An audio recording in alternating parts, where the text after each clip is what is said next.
Ini macam kita yang Lu kabok main man, kabok main daw.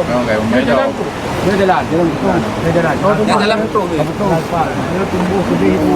Jadi pak tua negara mana? Dua rotu kalau main promosi macam promosi hidangan. Syederalun usai meninjau titik pengungsian banjir di Kabupaten Pidi, Gubernur Aceh Muzakir Manaf atau Mu'alim melanjutkan perjalanan darat menuju Kabupaten Pidi Jaya pada Kamis 27 November 2025 malam. Setibanya di Merdu, rombongan disambut Bupati Pidi Jaya Sibral Malashi. Dari pusat kabupaten mereka bergerak menuju Kampung Belang Awe, Kecamatan Merdu. Di tempat itu banjir bandang menerjang permukiman warga hingga menyebabkan kerusakan parah. Kampung yang berada tepat di tepi aliran sungai itu tampak porak-poranda. Rumah warga, bangunan sekolah hingga masjid rusak berat bahkan hanyut terbawa arus. Bupati Pidi Jaya Sibral Malashi menyampaikan kondisi terkini di hadapan Gubernur Aceh. Data sementara jumlah rumah yang rusak sebanyak 45 unit, sementara korban jiwa mencapai 2 orang. Ia mengaku saat ini 90% kampung tersebut hancur.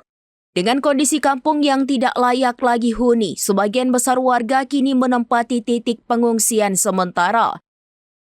Kebutuhan logistik dan layanan kesehatan masih sangat dibutuhkan menyusul meningkatnya jumlah warga terdampak. Mu'alim bersama rombongan melanjutkan peninjauan ke titik pengungsian di Masjid Menasah Manyang Merdu. Ia menyerahkan bantuan tanggap darurat berupa kebutuhan pokok bagi para pengungsi. Jadi kami mengantar bantuan, kira di mana yang bisa kami lewat, tetap kami antar sembako kepada orang-orang yang dapat masuk di Pidi dan Pidi Jaya pada malam ini. Mengantar bantuan kepada masyarakat yang terdampak. Di sini ada beberapa rumah yang di pinggir sungai yang di bawah air dan jalan juga semua sudah dikikis air. Kemudian ada rumah sekolah Min 1 yang sudah juga habis semua di bawah air dan termasuk rumah di seputarannya. Nama kampungnya apa?